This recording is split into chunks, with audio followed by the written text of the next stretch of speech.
Anissa. Bonjour Damien. Véronique Sanson qui chante de l'eau, rien que de l'eau, parce qu'il est question d'eau dans ce programme allemand. Alors un programme allemand, c'est diffusé sur la chaîne Arte, que nous partageons également, mais vous avez des programmes qui sont exclusivement diffusés là-bas, et là en l'occurrence, c'est le cas. Alors je vais vous donner la traduction directe, l'eau et le futur. C'est évidemment une série documentaire consacrée à l'eau, un sujet engagé. Je n'ai évidemment pas besoin de vous préciser que l'eau est l'élément le plus indispensable à toute forme de vie sur Terre, et c'est également une préoccupation majeure pour de très nombreux experts. On ne va citer qu'un rapport pour ne pas non plus être rébarbatif, celui de l'ONU publié en 2015 et qui explique que si nous ne changeons pas très rapidement notre façon de consommer l'eau, eh bien d'ici 2030, nous allons avoir un déficit hydrique de 40%. 2030, c'est demain. Et 40%, c'est énorme.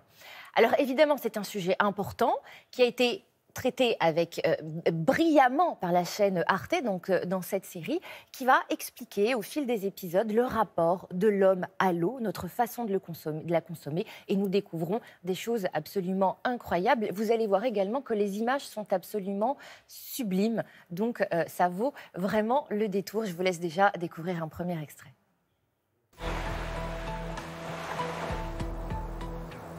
Wir leben auf einem Planeten des Wassers.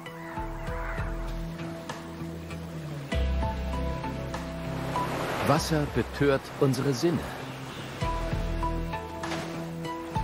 Wasser macht Spaß. Ohne Wasser kein Leben.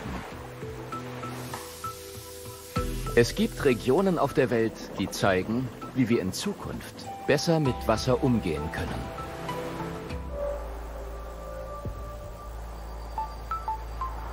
Jeder kennt den berühmten Grand Canyon. Unbekannter ist die Geschichte des Flusses, der ihn geformt hat. Der Colorado.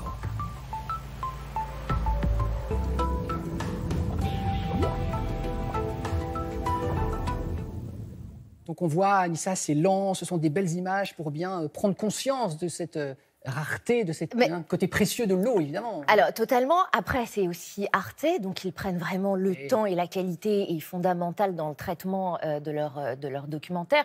Donc là, tout est effectivement lent, et surtout, on est subjugué par la beauté des images, et donc la beauté de la Terre, d'une Terre qu'on a tendance à abîmer. Voilà, et donc on veut garder cette Terre telle qu'elle, et pas la dégrader. Exactement, trop, et du coup, le message, il passe, et il passe doublement. Alors là où, encore une fois, la série est très intéressante, c'est qu'évidemment, on apprend des choses sur l'eau, mais pas seulement. C'est-à-dire que ce ne sont pas que des informations générales. Dans chaque épisode, on prend un exemple précis, un lac, un fleuve. Là, dans l'extrait qui va suivre, et vous en avez déjà eu un avant-goût, c'est le fleuve du Colorado aux États-Unis. Et donc, on apprend plein de choses. On apprend comment il était il y a 30 ans, on apprend comment il est aujourd'hui, et puis surtout, pourquoi.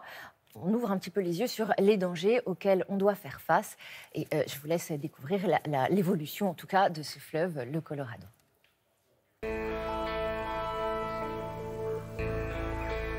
In den Rocky Mountains beginnt der Colorado seine 2300 Kilometer lange Reise durch 5 US-Bundesstaaten bis nach Mexiko.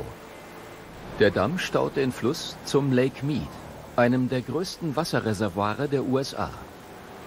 Bronson Mack beobachtet den See schon lange. Er ist Mitarbeiter der Wasserbehörde von Südnevada.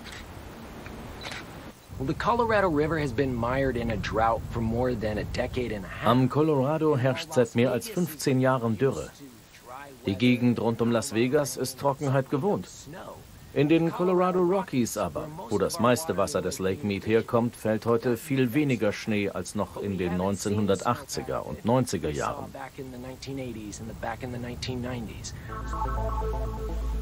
Das Colorado-Wasser verwandelt die staubige Wüste in Ackerland. Über 450 Millionen Kubikmeter Wasser werden alleine auf die Felder Südarizonas geleitet. Pro Jahr.